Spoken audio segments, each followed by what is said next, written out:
Hello friends, ಹೇಗಿದ್ದೀರಾ? ನೀವೆಲ್ಲರೂ ಚೆನ್ನಾಗಿದ್ದೀರಾ ಅಲ್ವಾ? ನಾನು ಕೂಡ ಚೆನ್ನಾಗಿದ್ದೀನಿ. ಈ ದಿನ ಒಂದು ಒಳ್ಳೆ ಡೆಸರ್ಟ್ನ ಪ್ರಿಪೇರ್ ಮಾಡಿದ್ದೀನಿ. ಅದನ್ನು ಹೇಗೆ ಮಾಡಿದ್ದೀನಿ ಅಲ್ಲದೆ ಅದರಿಂದ ನಮ್ಮ ಆರೋಗ್ಯಕ್ಕೆ ಎಷ್ಟೊಂದು ಬೆನಿಫಿಟ್ಸ್ ಇದೆ ಅನ್ನೋದನ್ನು ಇವತ್ತಿನ ಈ ಒಂದು ವಿಡಿಯೋದಲ್ಲಿ ನಿಮ್ಮೊಟ್ಟಿಗೆ ಶೇರ್ ಮಾಡ್ಕೊಳ್ತೀನಿ. ಮಕ್ಕಳಿಗೆ, ದೊಡ್ಡವ್ರಿಗೆ ಎಲ್ರಿಗೂ ಕೂಡ ಇದು ಇಷ್ಟ ಆಗುತ್ತೆ.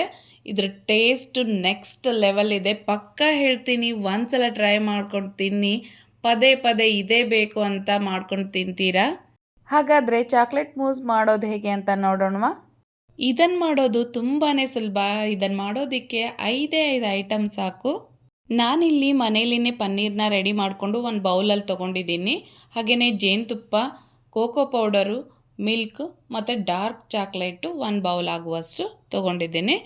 ಪನ್ನೀರ್ನ ನೀವು ಅಂಗಡಿಯಿಂದ ತರೋದಾದರೆ ಒಂದು 200 ಗ್ರಾಮ್ ಆಗುವಷ್ಟು ಪನ್ನೀರ್ ಇದ್ದರೆ ಸಾಕು. ಡಾರ್ಕ್ ಚಾಕ್ಲೇಟ್ನ ಈ ರೀತಿ ಚಿಕ್ಕದಾಗಿ ಕಟ್ ಮಾಡಿಕೊಂಡು ತೊಗೊಂಡಿದ್ದೀನಿ. ಇವೆಲ್ಲವನ್ನು ಒಟ್ಟಿಗೆ ಒಂದು ಜಾರ್ಗೆ ಹಾಕ್ಕೊಂಡು ಸ್ಮೂತಾಗಿ ಬ್ಲೆಂಡ್ ಮಾಡ್ಕೊಳ್ತೀನಿ.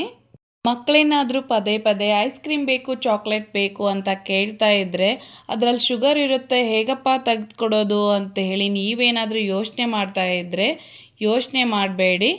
ನೋ ಶುಗರ್, ಹೈ ಪ್ರೋಟೀನ್ ಇರುವಂತಹ ಈ ಒಂದು ಡೆಸರ್ಟ್ನ ಮಾಡಿಕೊಡಿ. ಮಕ್ಕಳು ತುಂಬಾ ಖುಷಿಪಟ್ಟು ತಿಂತಾರೆ.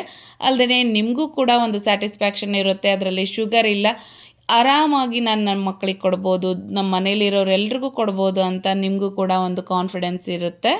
ಇವಾಗ ಸ್ವಲ್ಪ ಕ್ರೀಮಿ ಟೆಕ್ಸ್ಚರಲ್ಲಿ ನಾನು ಚಾಕ್ಲೇಟ್ ಮೂಸೆನ ರೆಡಿ ಮಾಡ್ತಾ ಇರೋದ್ರಿಂದ ಸ್ವಲ್ಪ ತಿಳುವಾಗಿಯೇ ಅದನ್ನು ಬ್ಲೆಂಡ್ ಮಾಡ್ಕೊಳ್ತೀನಿ.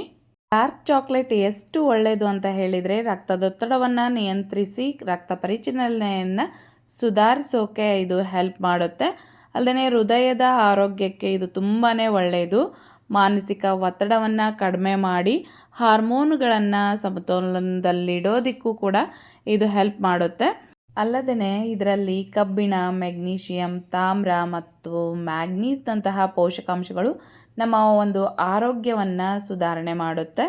ಮಧುಮೇಹ, ಹೃದ್ರೋಗ, ಪಾರ್ಶ್ವವಾಯುನಂತಹ ಅಪಾಯ ಬರದೇ ಇರೋ ಹಾಗೆ ತಡೆಯುತ್ತೆ.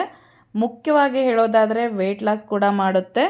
ಸೂರ್ಯನ UV ಕಿರಣಗಳಿಂದ ನಮ್ಮ ತ್ವಚೆಯನ್ನು ರಕ್ಷಣೆ ಮಾಡಿ ಸುಕ್ಕುಗಳನ್ನು ಕಡಿಮೆ ಮಾಡಿ ನಮ್ಮ ತ್ವಚೆಗೆ ನೈಸರ್ಗಿಕ ಕಾಂತಿಯನ್ನು ಕೂಡ ಇದು ನೀಡುತ್ತೆ. ಒಟ್ಟಾರೆಯಾಗಿ ಹೇಳೋದಾದರೆ ದಿನಾನೂ ನಾವು ತುಪ್ಪನ ಯಾವ ರೀತಿ ತಿಂತೀವಲ್ವ ಅದೇ ರೀತಿ ದಿನಕ್ಕೆ 30 ಗ್ರಾಮ್ ಆಗುವಷ್ಟು ಡಾರ್ಕ್ ಚಾಕ್ಲೇಟ್ನ ತಿಂತಾ ಇದ್ದರೆ ತುಂಬಾ ಒಳ್ಳೆಯದು. ಬ್ಲೆಂಡ್ ಮಾಡಿರೋಂತಹ ಚಾಕ್ಲೇಟ್ ಸಿರಪ್ನ 2 ಐಸ್ ಕ್ರೀಮ್ ಬೌಲ್ಗೆ ಹಾಕಿದ್ದೀನಿ. ಹಾಗೆಯೇ ಒಂದು ಬಾಕ್ಸಲ್ಲಿ ಕೂಡ ಉಳಿದಿರೋದನ್ನು ಹಾಕಿದ್ದೀನಿ. ಬಾಕ್ಸ್ನ ಕವರ್ ಮಾಡಿದ್ದೀನಿ. ಐಸ್ ಕ್ರೀಮ್ ಬೌಲ್ ಮೇಲ್ಗಡೆ ಅಲ್ಯೂಮಿನಿಯಂ ಫಾಯಿಲಿಂದ ಕವರ್ ಮಾಡಿದ್ದೀನಿ. ಇವಾಗ ರೆಫ್ರಿಜರೇಟರಲ್ಲಿ ಒಂದು 5 to 6 ಅವರ್ಸು ಸೆಟ್ ಆಗೋದಕ್ಕೆ ಇಡಬೇಕು. ಇವಾಗ ಇಟ್ಟಿದ್ದೀನಿ. ನೆಕ್ಸ್ಟು 5 to 6 ಅವರ್ಸ್ ಆದಮೇಲೆ ಹೊರಗಡೆ ತೆಗಿಬೇಕು, ಆಗ ಸೆಟ್ ಆಗಿರುತ್ತೆ. ಫೈನಲ್ ಆಗಿ ಚಾಕ್ಲೇಟ್ ಮೂಸೆ ರೆಡಿ ಆಗಬೇಕು ಅಂದರೆ ಅದರ ಮೇಲ್ಗಡೆ ಕೋಕೋ ಪೌಡರ್ನಿಂದ ಕವರ್ ಮಾಡಬೇಕು. ನೆಕ್ಸ್ಟು ಆ ಒಂದು ಚಾಕ್ಲೇಟ್ ಮೂಸೆ ರೆಡಿ ಆಗುತ್ತೆ. ಆವಾಗ ಟೇಸ್ಟ್ ಮಾಡಿ ನೋಡಿ. ಇದು ನಾನು ಕ್ರೀಮಿ ಟೆಕ್ಸ್ಚರಲ್ಲಿ ಈ ಚಾಕ್ಲೇಟ್ ಮೂಸೆನ ರೆಡಿ ಮಾಡಿರೋದ್ರಿಂದ ಸ್ವಲ್ಪ ನಾನು ಲಿಕ್ವಿಡ್ ಕನ್ಸಿಸ್ಟೆನ್ಸಿಯಲ್ಲಿ ಬ್ಲೆಂಡ್ ಮಾಡ್ಕೊಂಡಿದ್ದೀನಿ. ಇದರಲ್ಲಿ ಜೇನುತುಪ್ಪ ಇರೋದ್ರಿಂದ ಮೊಡವೆಯನ್ನು ಆ ಜೇನುತುಪ್ಪ ನಿಯಂತ್ರಣ ಮಾಡುತ್ತೆ. ಅಲ್ಲದೆ ಅದು ನೈಸರ್ಗಿಕ ಮಾಯಿಶ್ಚರೈಸರ್ ಆಗಿ ನಮ್ಮ ತ್ವಚೆಯನ್ನು ಸಾಫ್ಟ್ ಆಗಿರೋವಂತೆ ನೋಡ್ಕೊಳ್ಳುತ್ತೆ. ನಮ್ಮ ದೇಹದಲ್ಲಿ ಯಾವುದೇ ರೀತಿ ಗಾಯ ಕೂಡ ಆದರೂ ಕೂಡ ಅದು ಬೇಗನೆ ಗುಣಮುಖ ಆಗುತ್ತೆ.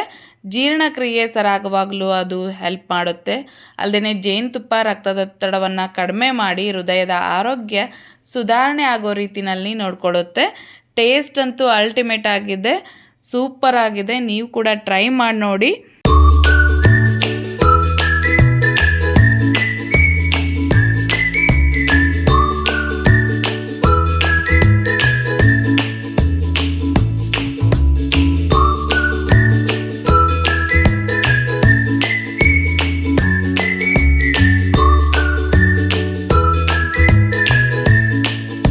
ನೆಕ್ಸ್ಟು ಚಾಕ್ಲೇಟ್ ಮೂಸೆನ ಐಸ್ ಕ್ರೀಮ್ ಕನ್ಸಿಸ್ಟೆನ್ಸಿನಲ್ಲಿ ರೆಡಿ ಮಾಡೋದಾದರೆ ಸೇಮ್ ಪ್ರೊಸೀಜರ್ನೇ ಫಾಲೋ ಮಾಡಬೇಕು.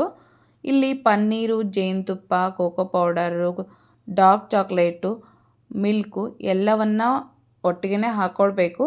ಆದರೆ ಹಾಲನ್ನು ಹಾಕುವಾಗ ನಾನಿಲ್ಲಿ ಸ್ಮಾಲ್ ಗ್ಲಾಸಲ್ಲಿ 2 ಗ್ಲಾಸ್ ಆಗುವಷ್ಟು ಹಾಲನ್ನು ಹಾಕ್ಕೊಳ್ತಾ ಇದ್ದೀನಿ. ಹಾಲನ್ನು ಇಲ್ಲಿ ಸ್ವಲ್ಪ ಕಡಿಮೆನೇ ಹಾಕ್ಕೊಳ್ಬೇಕು. ಇವೆಲ್ಲವನ್ನು ಒಟ್ಟಿಗೆ ಸೇರಿಸ್ಕೊಂಡು ಸ್ಮೂತಾಗಿಯೇ ಬ್ಲೆಂಡ್ ಮಾಡ್ಕೊಳ್ಬೇಕು. ಆದರೆ ಸ್ವಲ್ಪ ಗಟ್ಟಿಯಾಗಿರಬೇಕು, ಲಿಕ್ವಿಡ್ ಕನ್ಸಿಸ್ಟೆನ್ಸಿನಲ್ಲಿ ಇರಬಾರ್ದು. ಗಟ್ಟಿಯಾಗಿದ್ದರೆ ಮಾತ್ರ ಐಸ್ ಕ್ರೀಮ್ ಕನ್ಸಿಸ್ಟೆನ್ಸಿನಲ್ಲಿ ಈ ಒಂದು ಡೆಸರ್ಟ್ನ ರೆಡಿ ಮಾಡ್ಕೊಳ್ಬೋದು. ಈ ಒಂದು ಡೆಸರ್ಟ್ನಲ್ಲಿ ನಾವು ಯಥೇಚ್ಛವಾಗಿ ಪನ್ನೀರನ್ನ ಯೂಸ್ ಮಾಡಿದ್ದೀವಿ ಅಲ್ವಾ. ಪನ್ನೀರು ನಮ್ಮ ಒಂದು ಸ್ನಾಯುಗಳ ಬೆಳವಣಿಗೆಗೆ ಹೆಲ್ಪ್ ಮಾಡೋದಲ್ಲದೆ ನಮ್ಮ ದೇಹವನ್ನು ಸದೃಢತೆಯಿಂದ ಇರೋದಕ್ಕೂ ಕೂಡ ಇದು ಹೆಲ್ಪ್ ಮಾಡುತ್ತೆ. ಅಲ್ಲದೆ ಪನ್ನೀರಲ್ಲಿ ವಿಟಮಿನ್ ಡಿ ಮತ್ತು ಇತರ ಪೋಷಕಾಂಶಗಳು ಜಾಸ್ತಿನೇ ಇರೋದ್ರಿಂದ ನಮ್ಮಲ್ಲಿರುವಂತಹ ಮೂಳೆಗಳು ಮತ್ತು ಹಲ್ಲುಗಳನ್ನು ಗಟ್ಟಿಯಾಗಿರೋ ರೀತಿನಲ್ಲಿ ಕೂಡ ಇದು ನೋಡ್ಕೊಳ್ಳುತ್ತೆ. ಅಷ್ಟೇ ಅಲ್ಲದೆ ಇದು ರೋಗ ನಿರೋಧಕ ಶಕ್ತಿಯನ್ನು ಕೂಡ ಹೆಚ್ಚು ಮಾಡುತ್ತೆ.